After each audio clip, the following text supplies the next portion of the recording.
Hi, I'm Jeff Stokes. Welcome to Jeff's Daily Dose of Encouragement. Today I want to encourage you to beware of scammers.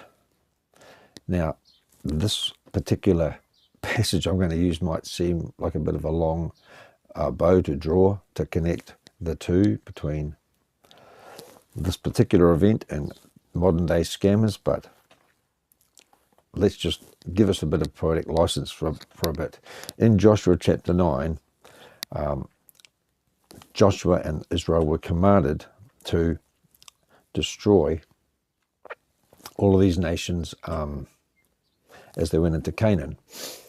And what happened was this in I'll just read verse 1 of chapter 9 and then go from there. And it came to pass when all the kings which were on this side Jordan in the hills and in the valleys and in all the coasts of the great sea over against Lebanon, the Hittite and the Amorite and the Canaanite and the Perizzite and the Hivite and the Jebusite heard thereof. In other words, they heard that Israel had defeated Jericho and Ai, and they were coming in. So these kings all gathered together. And it says, and they gathered themselves together to fight with Joshua and with Israel with one accord.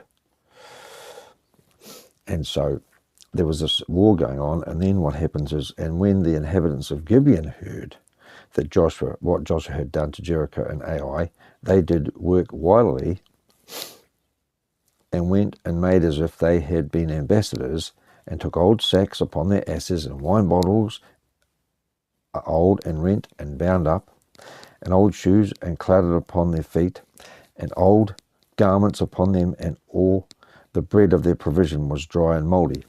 So they turn up to Joshua and pretend that they've come from miles and miles away and been journeying for days and days and stuff, and they got everything in such a state that it looks so old. But in fact, they lived fairly well nearby it. And all they were doing, in a sense, they scammed Joshua and the Israelites so that they wouldn't get killed, because otherwise the Israelites would have killed them. And then what ended up happening is Joshua and the elders checked them out as far as they knew. They didn't know anything else. And then it turned out later on when it was too late and they made a covenant with them, they found out that they scammed them, and so they made them into servants and stuff. But it may not be that people are trying to save their lives from you, but there are people today, often they come from places in Africa, that are very clever at trying to scam people in so many different ways. I nearly got caught out one day when I received a phone call, and this guy started telling me stuff on the phone, and I'd just woken up from a sleep, and I was probably not thinking and straight, and just started going on with it, along with it, and then eventually I stopped and realized what was going on and put a stop to it. But that today they use the internet and use guises and use emails and use phone calls, and they can really convince you that they are genuine, and then you end up giving them all your money. And they do it through dating apps and things. They do it through, as I said, telephone calls, pretend to be a bank. They'll do it through emails, texts, any sort of way to get your money out of you. And there are people among us that are gullible enough to get sucked in, because sometimes, and especially the elderly who aren't all that tech savvy these days, they get afraid that they're going to lose something, or something's going to get cut off, or they'll ring up and say your internet's going to get cut off, or blah blah blah, or there's a massive debt on your credit card, and people are trying to scam you. That I even had a guy say that I was trying to be scammed, and he was going to save me from the scammer, but he was the scammer. So we're going to be aware of scammers, and Joshua and the Israelites got stuck with these people from Gibeon, and at one stage down the track, I think there was a war on, and they even had to fight to defend them and stuff, and they became a bane to the Israelites.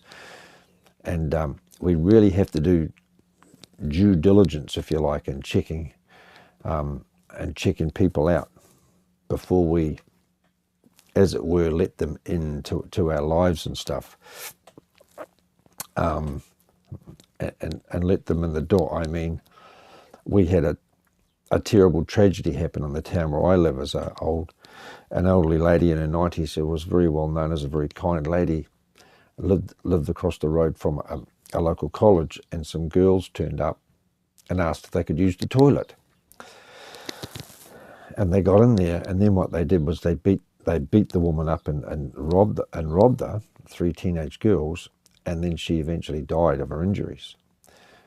You know, we've got to be wise in our days as to who we let into our midst and into our doors. Anyway, just beware of scammers, because they can really hurt your life. If you don't know the Lord Jesus Christ, if you confess with your mouth the Lord Jesus and believe in your heart that God raised him from the dead, you will be saved. For whosoever shall confess that Jesus is the Son of God, God dwells in him, and he in God. And one of the key points actually in this chapter was that it says in verse 14 of chapter 9, it says, and the men took of their victuals. So the men of Israel took of the victuals of these Gibeonites, and asked not counsel at the mouth of the Lord. So if we always be prayerful, always keep praying and asking God to help you and guide you and lead you to doing the right thing, because often what he will do is warn you before you go too far. Anyway, God bless you. Have a great day.